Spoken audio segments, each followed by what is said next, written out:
Davos లో Telangana rising మరోసారి దుమ్ము రేపింది. ఫ్యూచర్ తెలంగాణపై రేవంత్ సర్కార్ బ్లూ ప్రింట్ ఇన్వెస్టర్స్ ను ఆకట్టుకుంది. దీంతో భారీ ఒప్పందాలతో తెలంగాణకు పెట్టుబడుల విలువ కొనసాగింది.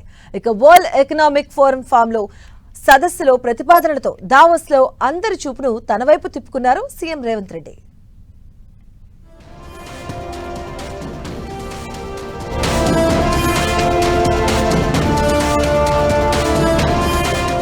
వరల్డ్ ఎకనామిక్ ఫోరం 2026 సదస్సులో తెలంగాణ మరోసారి తన సత్తా చాటింది. ప్రపంచ దిగ్గజ కంపెనీల ప్రతినిధులతో 1-to-1 భేటీ, ప్రత్యేక సెషన్స్ లో రేవంత్ బృందం పాల్గొంది. తెలంగాణ రైజింగ్ నినాదం, లక్ష్యాలు, ప్రణాళికలను ప్రపంచం ముందు ఉంచింది. తెలంగాణ రాష్ట్రంలో పెట్టుబడులు పెడితే కంపెనీలకు జరిగే లాభాలు, పారిశ్రామిక రంగానికి ప్రభుత్వం సహకారాన్ని ఆకట్టుకునే విధంగా వివరించింది రేవంత్ బృందం. దీంతో మరోసారి తెలంగాణకు పెట్టుబడుల వరద పారింది.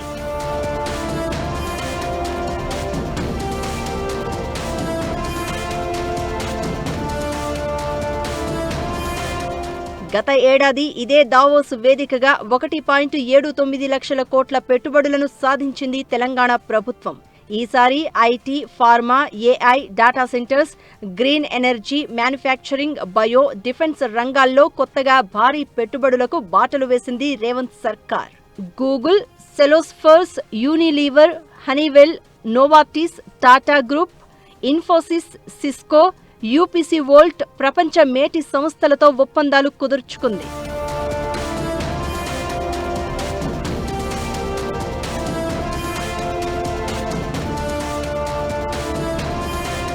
ప్రపంచ దిగ్గజ వ్యాపార సంస్థలను ఆకర్షించడంలో తెలంగాణ సర్కార్ ప్రత్యేక ఫార్ములాను అమలు చేసింది. తెలంగాణ రైజింగ్ నినాదంతో తెలంగాణ విజన్ డాక్యుమెంట్ 2047ను దావోస్ వేదికగా వివరించారు సీఎం రేవంత్ రెడ్డి. భవిష్యత్ తెలంగాణ లక్ష్యాలు, అభివృద్ధి కార్యక్రమాలు, తలపెట్టిన ప్రాజెక్టులు ఇలా అన్నింటిపై ఇన్వెస్టర్లతో 1-to-1 భేటీలో సీఎం రేవంత్ రెడ్డి వివరించారు.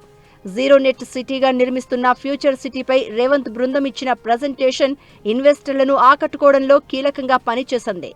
Cure, pure, rare formula, technology, green energy, pharma, manufacturing, sports, IT ఇలా ప్రతి రంగంలో స్పష్టమైన రోడ్ మ్యాప్ ప్రదర్శనతో మరోసారి తెలంగాణ పెట్టుబడులకు రెడ్ కార్పెట్ పరిచి సక్సెస్ అయింది.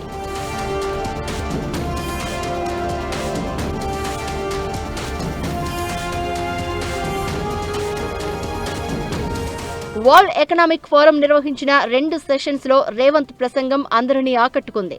World economic forum follow up సదస్సుపై రేవంత్ చేసిన ప్రతిపాదనపై అంతర్జాతీయంగా ఆసక్తి పెరుగుతోంది.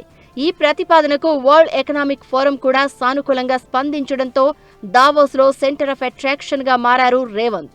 మొత్తానికి రేవంత్ దూకుడు తెలంగాణ కొత్త చరిత్రకు రెడ్ కార్పెట్ పరుస్తోంది.